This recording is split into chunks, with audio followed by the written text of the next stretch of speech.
12th of January 2026. Welcome to Good Morning Kenya. From where are you watching us? This is KBC Channel 1 and you're just in time to get to know what is happening around the country and beyond. Welcome once again to the program. It has been a packed weekend, including the fact that the KCSE results were released on Friday, and schools like prominent schools like Moi High School, Kabarak, Alliance High School, Maranda, Maseno, all recorded quite a good performance, and that is something that was announced on Friday. And today being the 12th, actually, the grade 10 students are supposed to report to senior school starting today. But before we even go through what we'll be tackling later on in the program, I am not alone in studio. Good morning, Vivian. Good morning, Mike. How are you? I'm fine, thank you. How are you doing? I'm also doing good this morning. Yes. Yes, and Marie is also here with us. Good morning, Marie. Good morning, Vivian. Good morning, Mike. I'm well. Yeah. Now, before we get into what I will be tackling today on the show, there's something that has been trending over the weekend. It's been a packed weekend, as Mike has mentioned. Yes, there's the KCSE results, there's politics as well, and then there is the streamer that is iShowSpeed, who stopped the city yesterday. And you know, most people were wondering, you know, for those who don't know him, are wondering, who is this young boy who has come to the country and everything seems to be at a standstill, you know? Yes. And he is a streamer, and we are really in that new generation whereby, you know, people from social media are really a big deal, you know, celebrities on there are really a big deal. But one thing I want to pick from his tour in Nairobi, and he's doing an African tour. He's gone to around 9 countries so far. He's been to Mozambique, he's been to South Africa, Gabon, you name them. He's been to Botswana, Zimbabwe, Zambia, and now he made a stop at to Kenya yesterday. And it's just, I feel it's a good way of us showcasing what Kenya has to offer. You know, it's a good way, and we've been seeing, because his views come from across not just the continent, but all over the world. And most of the people who are outside the continent are speaking of how they are allowed to see the continent as it is, because most times it is portrayed as, you know, just the slums, poor, you know, people who are poor, children who are hungry. So he's showcasing the other side of Africa that most times Western media does not get to showcase. So I feel it's a good thing, and it's something that truly should be highlighted. And I've felt that Magical Kenya has truly taken that opportunity to just showcase Kenya through the lens of iShowSpeed. So that's one thing that has been trending, and I feel it's a good thing.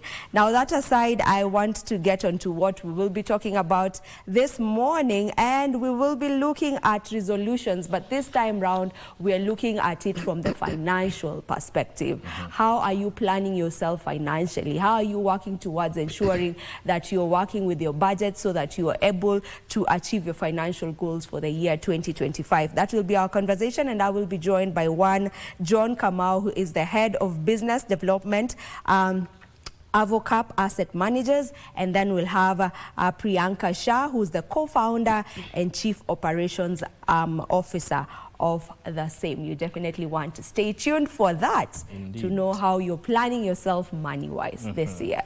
Yeah. You know that you have alluded to matters to do with politics. Yesterday, actually, Eliud Owalo expressed his intention to run for the presidency in 2027. We are going to see a lot of alignments and realignment in the coming days of this year. And also, the president is on a 3-day tour in the county of Nyeri, and yesterday, actually, on the things he said, he will fulfill pledges that he made to Mount Kenya during his 2022 campaign period, and he is confident that he will floor the opposition in the upcoming general election that will be happening next year.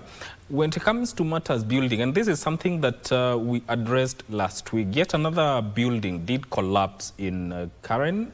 It was under construction, and unfortunately 2 lives were lost and several others were injured. And as I had alluded earlier, today is the day when grade 10 students are reporting. But then again, there's a conversation that has been going on, and it was elicited, it's culminated from comments made by the former Deputy President, Rigathi Gachagua, regarding the grade 10 placement. But then again, beyond all that political noise, what is really being highlighted here, besides politics, besides emotions, besides everything, the politics that play around that, is it bringing matters to do with accountability and leadership, whether those people who are charged with political or leadership positions are willing to take up responsibility of delivering development to deserving Kenyans? That is the basis of our conversation today.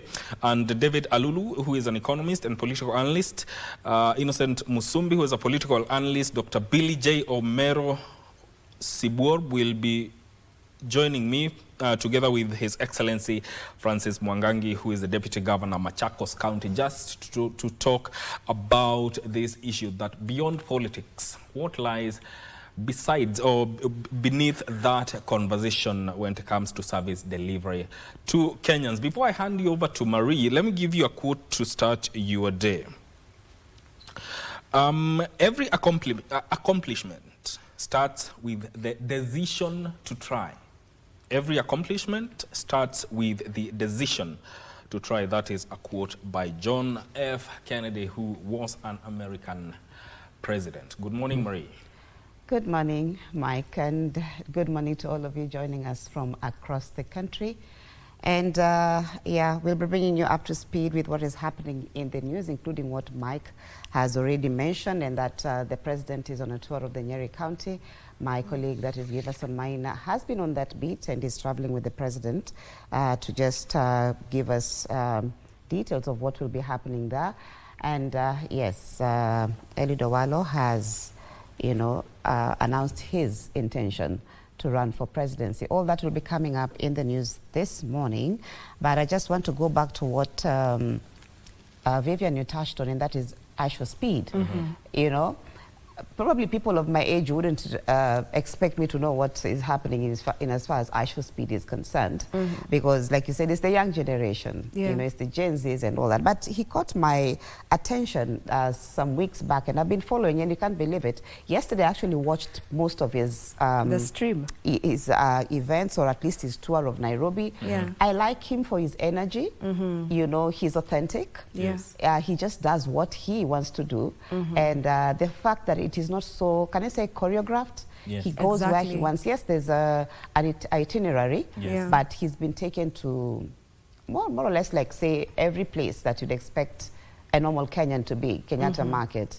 I saw him in Mukuru. I think those were they affordable houses? They were. So I will not say much about Mukuru, because I think people were expecting him to go to the other side of Mukuru. But that said and done, it's all fine.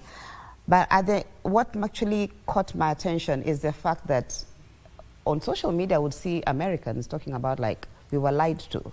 I'm like, in this day and age, do people still think people are still living in the jungle? Imagine that's still, for most people, that is still the case, because that's the picture of Africa that has been portrayed to them for the longest time. So them seeing this other side that Aisha Speed is now showcasing, they are really surprised and they feel cheated. I know you may ask, I mean, with us having the internet, media, you still don't know, but internet and all that. You look at most of the videos on TikTok of people talking about Africa. Most of the people from the Western world, I think, are coming of age, so to speak, given the kind of information they are getting access to regarding Africa. You see them comparing cities within Africa, and some of them ask questions. Africa has this? I think the fact that Aisha Speed came and what he's doing is never choreographed. It's changing the narrative and the perception that other people of the world may have regarding Africa. Well, that's nice. So you can catch a glimpse of him. I'm sure he'll be up and about today if you just go to YouTube or wherever social media that you can access. you will be able to watch what he will be doing. So thank you once again for making the time for us this morning. My name is Yambo. Let's look at the news where President William Ruto has warned his political detractors that his support in Mount Kenya is still intact. The president, who is on a development tour of Nyeri County, said his political rivals have no substantial agenda to present to the people. Less than 2 years to the general election. Give us some minor reports. Welcome, Your Excellency, sir. After several months away, President William Ruto on Sunday returned to Nyeri County, this time round for a charm offensive. Wetu na viongozi wa kanisa. The President and Deputy President Kithure Kindiki attended at Sunday service at ACK St. Paul's Church, Kariki in Othaya constituency.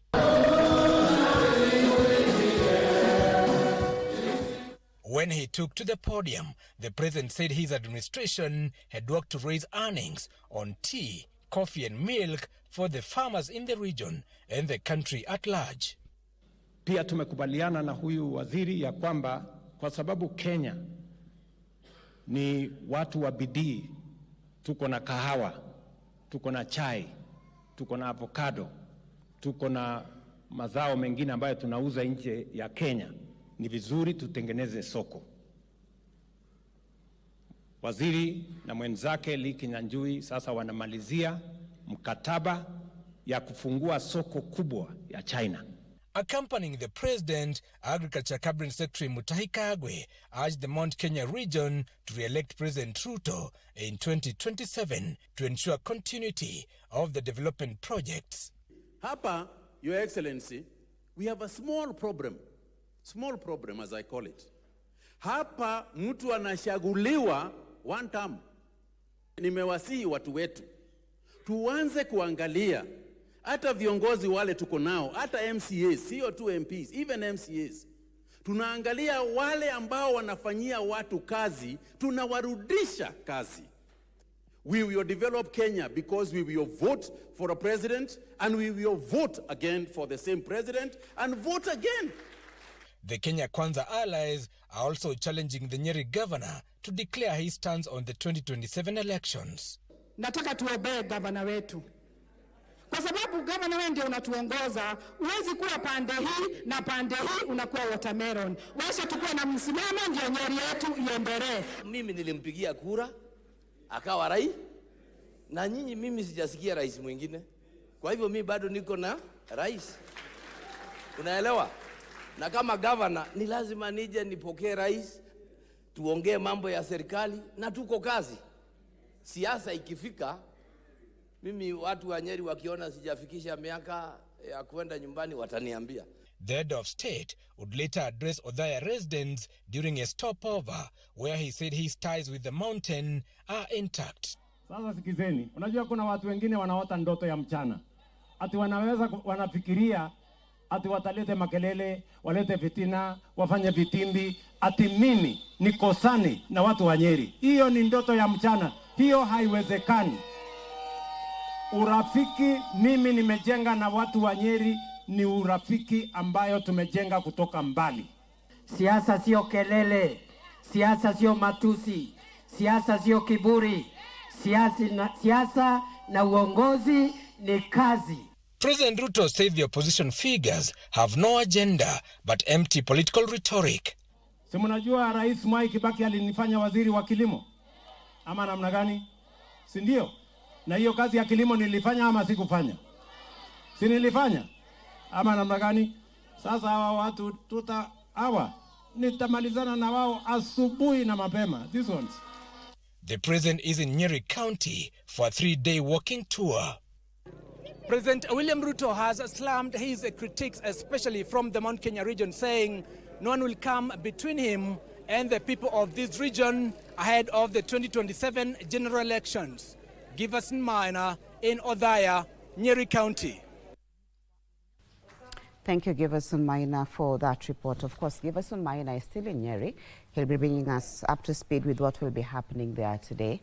Let's move on, where Jubilee Party Deputy Leader Fred Matiang'i has called upon the government to utilize educationists and religious leaders to solve the confusion in the education sector experienced during the placement of students joining senior schools.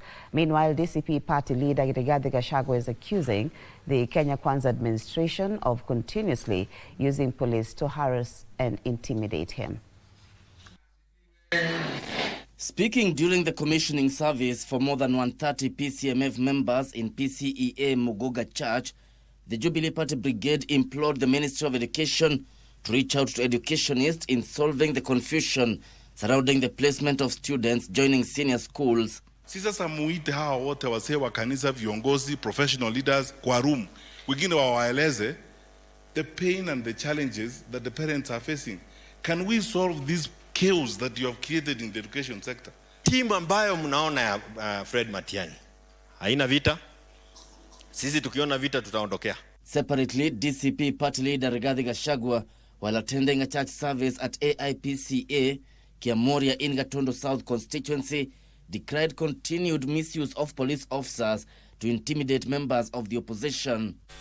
Na mimi nataka nikuulize William Ruto, wewe siku mlikosana na Uhuru Kenyatta for 5 years, alikubalia wewe kutembea hapa mlimani, si ndio? Alimzuia. Mbona wewe unatuzuia kutembea nyumbani kwetu? Gachagua also defended former President Uhuru Kenyatta from accusations by a section of ODM leaders and demanded that the fourth president must be respected. Na mimi niambie hiyo watu ya ODM, msitumiwe na Ruto kutukana Uhuru Kenyatta. Uhuru Kenyatta alijaribu kusaidia nyinyi, kusaidia baba apate uongozi. Alimsaidia hapa mlimani na 1.3 million votes. Nyinyi wenyewe mkakosa kwenda kupiga kura, mkaanguka. Elsewhere in Tharaka Nithi County, Public Service Cabinet Secretary Geoffrey Roko, while attending a church service at PCEA Chogoria Town Church, urged residents of Mount Kenya East Region to remain united behind President William Ruto for sustainable development. Mimi nawaomba, kama kuna mahali ambao we cannot afford to define our forts, ni mahali naitwa Meru County, Isiolo County, Tharaka Nithi County, Embu County, and Kirinyaga County. And a political supremacy battle is looming in Kirinyaga County between County Governor Anne Waiguru and dear MP George Kariuki over who should lead the UDA party in Kirinyaga. Watu wengine wakati tulikuwa tunafanyia Dr. William Samoei Ruto campaign ya 2022, wao walikuwa busy wakituambia vile hatuwezi, Wakikuyu hawezi kodishwa ama wanunuliwe. Kama ni mwanamme ajitokeze, avae t-shirt yetu ya UDA, asimame kiti ya governor, achaguliwe Kirinyaga. The UDA grassroots elections formed the basis for the local contest between the two leaders, with Governor Waiguru and Kirinyaga Central MP Gashoki Gitare on one side and dear MP George Kariuki, Moya MP Mary Mainge and Gishogo MP Gishimu Gethenji on the other. And in Meru County, Igembe North MP Julius Taitumu has called for a repeat of UDA grassroots elections in some areas of Meru County due to challenges faced during the voting process. Ni lazima maeneo ambayo yatakuwa na matatizo yarudiwe, kwa sababu naona itakubalika kuwa na watu ambao hawajulikani wametoka wapi.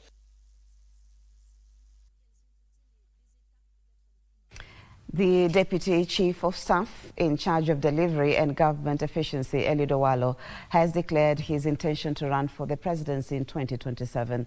Owalo said he has enough experience as a political strategist to almost all presidential candidates in the past, a situation that puts him in the right stead to lead the nation. He spoke as he joined Nomia congregants in Oboch, Siaya County, to commemorate 106 years of the existence of the church. Simon Achola has the report.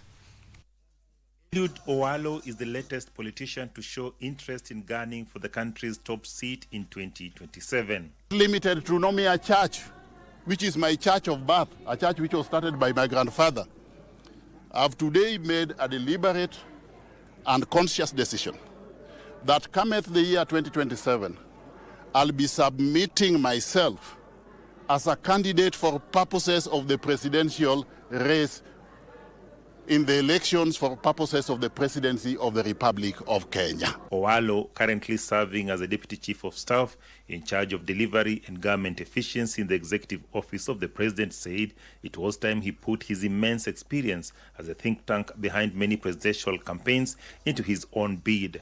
I've worked for each and every politician worth his salt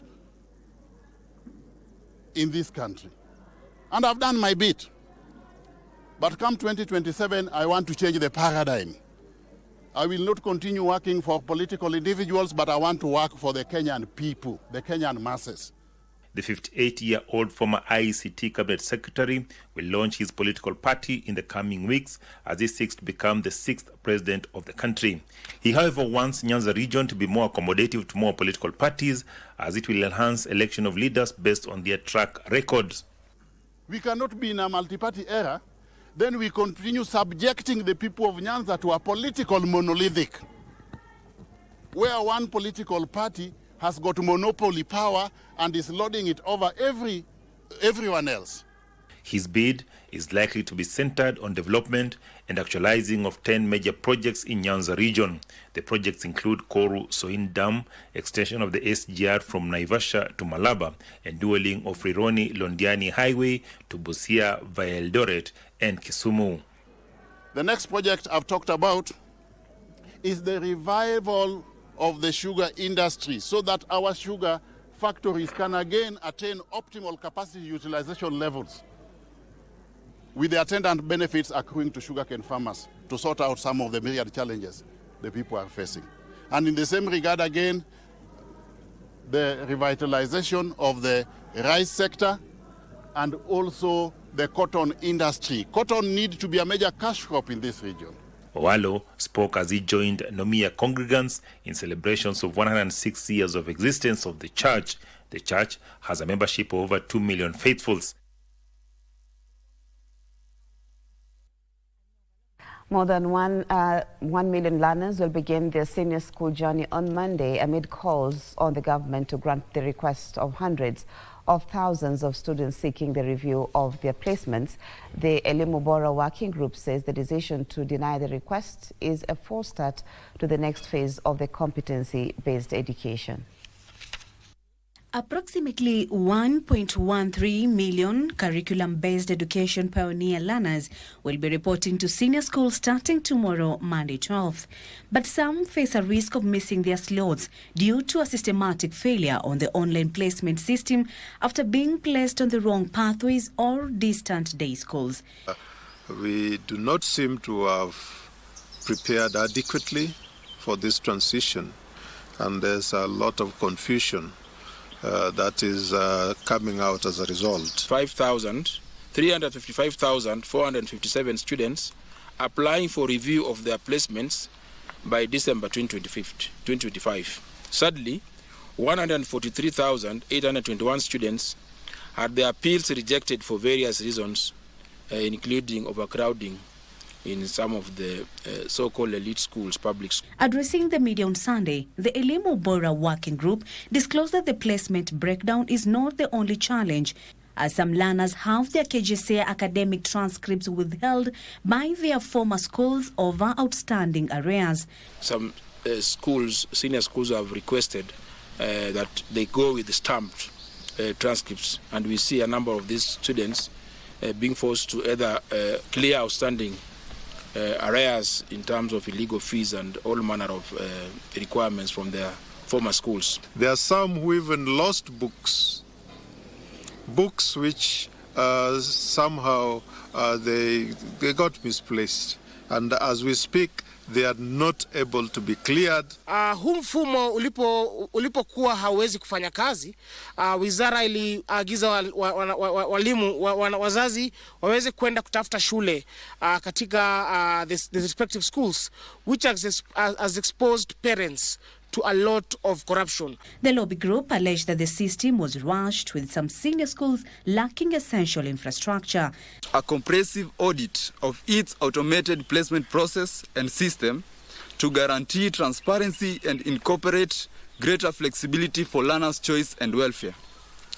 5. prioritize and publicly track the rapid construction and equipping of STEM labs, sport facilities, workshops, and other essential infrastructure for schools in rural areas and those that fall under Cluster 3 and 4. They have urged the government to address the Grade 10 placement challenges and ensure no student is left behind. It's all systems go. This is one of the classrooms that is expected to host the first cohort of the Grade 10 learners.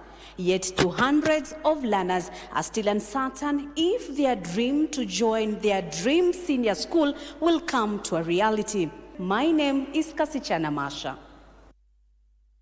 Thank you, Kasichana Masha.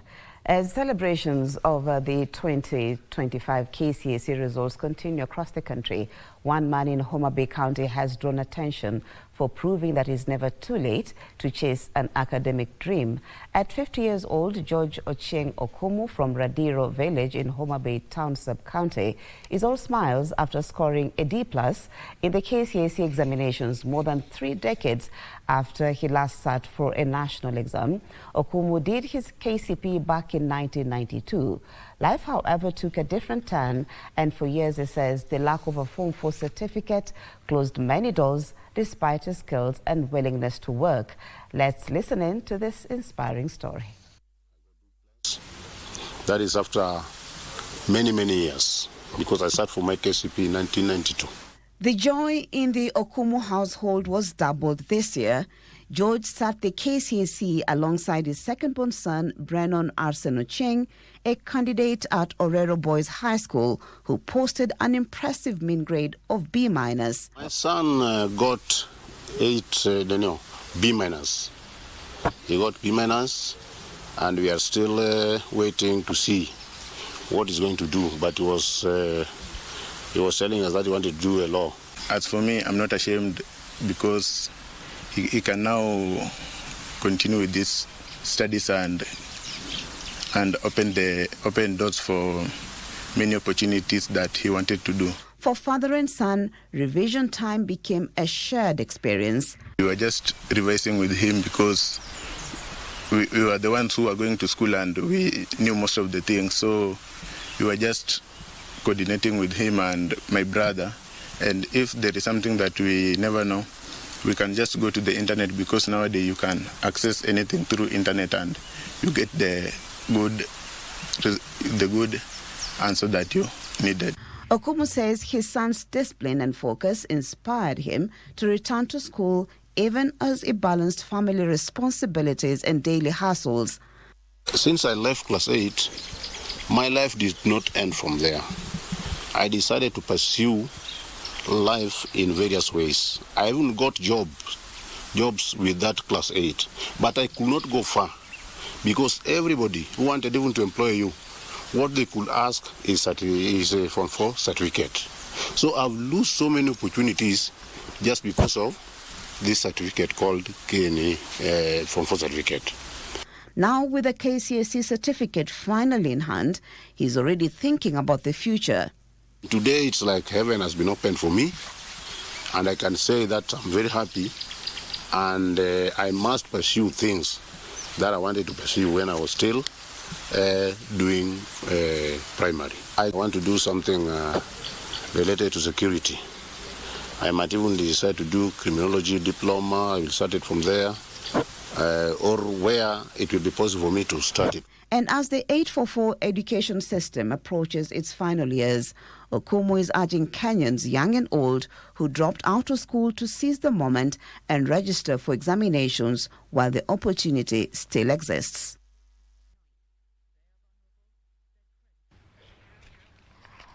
Let's look at sports, where Kenya's tennis star Angela Okutoi continued with her impressive rise on the international stage by clinching the ITF World Tennis W35 Round 2 singles title with an impressive 2 straight sets victory over Italy's Martina Colmegna.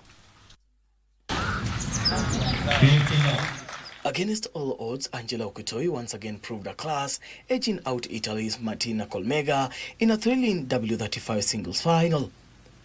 The match was a repeat of last week's round 1 singles final, but Okutoi showed no signs of nerves as she took near control.